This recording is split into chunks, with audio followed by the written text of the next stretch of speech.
Bismillahirrahmanirrahim. Jadi cinta itu penting, modus paling penting dalam hidup ini. Dan gak usah kamu terlalu capek mendefinisikan, membahas, mengkaji apa itu cinta. Jalani saja.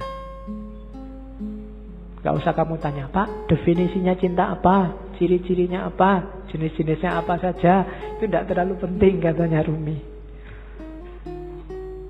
Yang penting apa? Jalani saja, nanti engkau paham. Kamu gak perlu ke perpus nyari teori pacaran yang baik, cara menarik lawan jenis, cara gak penting. Terus langsung pacaran kamu akan ngerti. Oh gitu tuh pacaran itu. Oh gini tuh kawin itu kan. Kamu berteori macam-macam kesuwen. Kamu nyari terlalu banyak referensi, tidak penting. Jalani saja, kamu akan ngerti. Wong ini dunia rasa. Kalau rasa itu kan ya tidak bisa dijelaskan. Rasa pedes adalah rasa, susah kan menjelaskannya. Wong rasa, nggak bisa dijelaskan. Sama kayak cinta. Ya perkawinan itu kan juga banyak urusan rasa. Kawinnya sendiri itu kan intinya rasa. Kamu nyari penjelasan, Pak, saya belum kawin sih Pak. Kira-kira kawin itu rasanya gimana Pak ya? Nggak bisa. Ya kawin nanti kamu ngerti. Mbok kamu nonton sekian puluh video tetap nggak bisa. Harus dirasakan. Teorimu tidak ada gunanya. Rasa dewe baru ngerti. Oke, terus. Ya, ini juga sama. Katanya Rumi, sekalipun cinta telah kuuraikan dan kujelaskan panjang lebar. Ini syair ini diterjemahkan Abdul Hadi WM dan kelihatannya dipakai di film Ketika Cinta Bertasbih dulu. Namun jika cintaku datangi, aku jadi malu pada keteranganku sendiri. Meskipun lidahku telah mampu menguraikan dengan terang, namun tanpa lidah, cinta ternyata lebih terang. Sementara pena begitu tergesa-gesa menuliskannya. Kata-kata pecah berkeping-keping begitu sampai pada cinta. Dalam menguraikan cinta, akal terbaring tak berdaya, bagaikan keledai terbaring dalam lumpur hina. Cinta sendirilah yang menerangkan cinta dan kisah cinta. Nah, itu Rumi. Jadi orang yang bisa berpuisi seperti ini pasti ngalami. Tidak bisa enggak. Sepinter apapun kamu bikin puisi, kalau belum pernah jatuh cinta bener man, puisimu tidak akan ada rasanya. Mending jangan bikin puisi cinta. Ya, bikin aja puisi-puisi eksploitasi alam itu. Ya kan? Kan banyak puisi eksploitasi alam. Angin berhembus, kemudian ya. Oke. Puisi yang mengeksploitasi alam itu. Oke. Kita lihat. Ini Masnawi. Di Masnawi Rumi banyak ngutip ceritanya Laila Majnun untuk menjelaskan cinta. Laila Majnun yang karangannya Nizami. Saya membayangkan entah kapan sesi cinta ada beberapa novel cinta dari dunia sufi ya, bukan dari dunia populer, yang bagus untuk kita kaji di ngaji entah kapan, termasuk Laila Majnun. Jadi satu ketika Majnun ini sakit, badannya lemah. Terus dia datang ke tabib. Sama tabibnya, "Oh Majnun, ini untuk biar sakitmu ringan, kamu harus dibedah sedikit. Ada bagian tertentu tubuhmu yang darahnya harus dikeluarkan." Majnun, "Oh, jangan, saya takut." Tabibnya heran, "Loh kamu ini gimana sih? Kamu kan sudah lama jadi orang gila. Sudah keluar masuk hutan, ketemu macan, kok takut hanya dibedah kecil aja?" "Bukan, saya takut Laila terluka." "Loh Laila mana? Yang dibedah itu dirimu, bukan Laila." "Loh enggak, di setiap jengkal tubuhku, setiap tetes darahku itu sudah tercampur oleh Laila. Aku sudah tidak bisa membedakan lagi."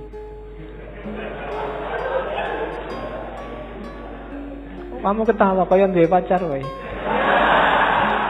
Oke, ya. Jadi itu maksudnya apa? Ketika orang jatuh cinta, dia sudah kehilangan dirinya. Yang ada hanya yang dicintai. Dia tidak peduli kalau dirinya sendiri luka, tapi jangan sampai yang dicintai luka. Itu Majnun. Majnun ini sebenarnya anaknya bangsawan yang jatuh cinta sama Laila. Ya sayangnya agak tragis ceritanya. Bagi yang baca Nizami nanti banyak momen-momen. Ada momen yang menurut saya bagus. Misalnya ketika Majnun saking pinginnya ketemu Laila yang sudah dinikahi orang lain, dan khawatir ketahuan keluarganya Laila, karena kalau ketahuan keluarganya Laila dia bisa diajar. Jadi waktu ada gerombolan ternak kambing lewat depan rumahnya Laila, dia ikut merangkak di situ bareng, hanya sekedar untuk melihat rumahnya Laila.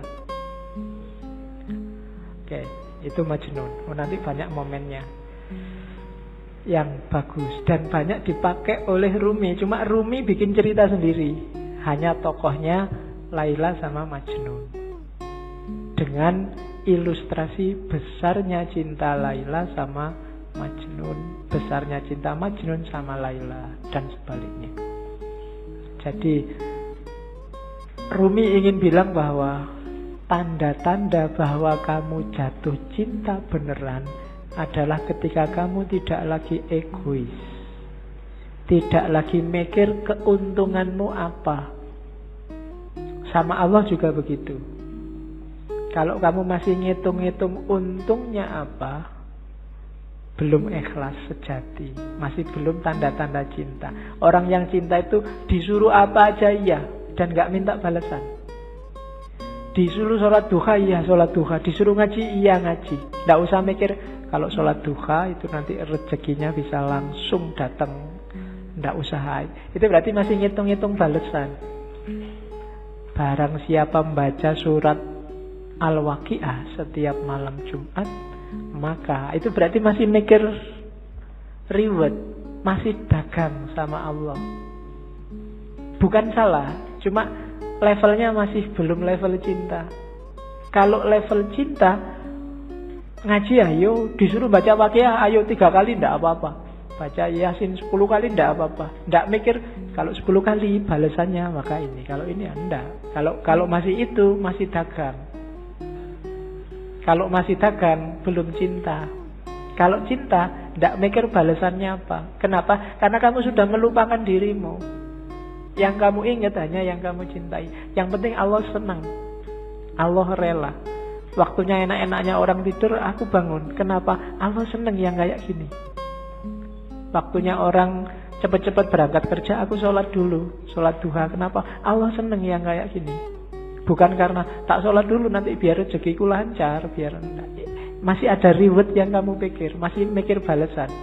Sama kayak kamu traktir pacarmu, ya sekarang traktir, tapi nanti harus mau lo ya boncengan. Itu masih mikir reward, masih mikir aku cinta padamu, tapi kamu cinta padaku juga kan? Kalau enggak ya aku nyari yang lain. Itu berarti belum. Masih dagang, masih negosiasi. Apa salah? Enggak. Cuma levelnya masih belum level cinta. Ketika belum level cinta, ya harus dinaikkan lagi. Masih negosiasi, masih bukan Allah satu-satunya. Tapi jalannya sudah menuju Allah, tapi masih belum ikhlas. Karena ikhlas itu tidak mikir balasan. Sodakolah 1000 maka akan kembali 700.000 karena dilipat gandakan 700 kali. Ini kalau masih hitung-hitungan itu kesenangan koruptor-koruptor. Koruptor itu saya korupsi 1 juta, kemudian tak sodakohkan aja 10 juta. Korupsi 100 juta, tak sodakohkan 10 juta, 10 kali 700 sudah banyak itu pahalanya. Dosanya sama ininya kalau ditotal menang ininya, menang pahalanya. Kan korupsinya dosa 1 juta, sementara itu hitung-hitungan matematika. Kayak orang habis melakukan kejahatan terus umroh, karena pahala dosa orang umroh antara 2 umroh ini dosanya diampuni. Jadi sebelum melakukan kejahatan, umrohlah. Nanti habis melakukan kejahatan, umrohlah. Nah itu hilang dosanya, karena dosa di antara dua umroh ini diampuni. Ini masih kalkulasi matematika. Emangnya Allah anak SD? Kamu ajari, kamu abusi dengan itu. Tidak bisa. Jadi levelnya belum cinta, belum ikhlas. Maka katanya Ruminda kayak Majnun dan Laila. Rumi juga ngomong cinta itu kuat. Jangan salah. Energinya luar biasa. Jadi ya kalimatnya si puitis. Karena cinta duri menjadi mawar. Karena cinta cuka menjelma anggur segar. Karena cinta keuntungan menjadi mahkota penawar. Karena cinta kemalangan menjadi keberuntungan. Karena cinta rumah penjara tampak bak kedai mawar. Karena cinta hamparan debu tampak seperti taman. Karena cinta api berkobar jadi cahaya yang menyenangkan. Karena cinta setan berubah menjadi bidadari. Karena cinta batu keras menjadi lembut bak mentega. Karena cinta duka cita menjadi riang gembira. Karena cinta hantu berubah jadi malaikat. Karena cinta singa tak menakutkan seperti tikus. Karena cinta sakit jadi sehat. Karena cinta amarah berubah jadi ramah. Cinta itu energinya luar biasa, kekuatannya luar biasa. Orang yang cinta tanah air rela loh mengorbankan nyawanya, rela disiksa oleh penjajah, rela dipukuli. Orang tua demi anaknya rela bersakit-sakit. Luar biasa energinya. Kamu sama pacarmu disuruh jemput pagi-pagi ya mau. Nggak punya uang disuruh traktir ya mau, dibelani utang. Sama dosennya disuruh bikin makalah. Makalahmu sendiri nggak digarap-garap ke makalahnya pacare. Itu pun mau. Itu kan energinya luar biasa. Pacarmu nyuruh apapun kamu jalankan. Sami'na wa atokna. Itu kan energi namanya. Kekuatannya nggak enak pun kalau bareng dia, nggak masalah. Kamu bisa menahan susah yang kayak gimana pun. Banjir, kamu nggak bisa pulang, akhirnya neduh pinggir jalan. Itu kan sengsara. Tapi kalau pas bareng dia, seneng aja, semoga hujannya nggak berhenti-berhenti. Padahal itu sengsara loh. Tapi kamu kan malah seneng menikmati. Itu kekuatannya cinta. Energimu berkali lipat. Ya syukur kalau ke Allah. Tapi kalau ke yang bukan Allah, manfaatkan energimu sebaik-baiknya. Jangan sampai terlampiaskan secara tidak bermanfaat, sia-sia, eman-eman. Kalau kan kadang-kadang kamu nulis WA ke pacarmu aja kan dihapus berapa kali, khawatir keliru. Itu kan energi juga. Betapa sabarnya kamu waktu itu, betapa telatennya kamu. Mau tidur kamu nunggu, kok belum WA ya, kamu bela-belain melekan sampai dia bilang miss you, good night, ya kan? Loh itu kan energi loh. Padahal kamu disuruh apa aja, suruh melekan enggak mau, tapi ini kamu mau melekan, itu energi. Coba energi ini dipakai untuk yang lebih manfaat, lebih luar biasa. Atau alihkan energi cinta untuk Allah. Kalau sudah jatuh cinta sama Allah, jangankan bangun malam, sepanjang malam enggak tidur pun sanggup. Para sufi banyak yang kayak gitu, saking asiknya sama Allah. Kayak Robiah kemarin kan, ya Allah, para pecinta sudah sama yang dicintai. Lampu-lampu telah mati, rembulan telah muncul, dan sekarang ini loh aku, mbok datanglah padaku. Waktu pagi, dia tidak mau tidur juga masih bilang, ya Allah, malam telah pergi, tapi aku akan di sini menunggumu terus sampai kamu datang lagi, sampai malam lagi. Itu Robiah. Kan apa? Asik kalau sama pacarnya terus, kalau sama yang dicintai terus. Jadi kalau sudah jatuh cinta, tidak ada yang namanya berat. Jangankan pacarnya manggil, nanti kamu WA aku jam sekian, sekian, sekiannya. Oke, Pacarnya nggak manggil pun kamu WA-in. Sholat itu kan sebenarnya Allah nyuruh kamu, mbok kamu ketemu aku 5 lah, paling tidak sehari 5 kali lah. Itu kan menunjukkan janjane Allah itu ya cinta sama kita, pengen ketemu kita sehari 5 kali. Tapi kitanya yang sok gaya, tidak serius. Nek basa Jawane kemenyek. Allah sudah segitunya manggil kita, mbok 5 kali aja sehari, aku pengen ketemu dirimu. Ya kamu ngadep sih, tapi ya kayak orang tidak serius. Sholatnya sak-sake.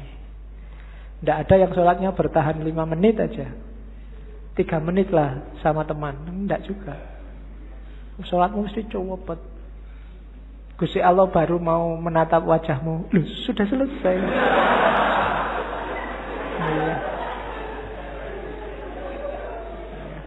Mungkin kaget itu, mungkin malaikatnya yang nyaket sholat, ini baru sholat, ya Allah ini dia lagi sholat nih, terus Allah datang, oh selesai sudah, telat.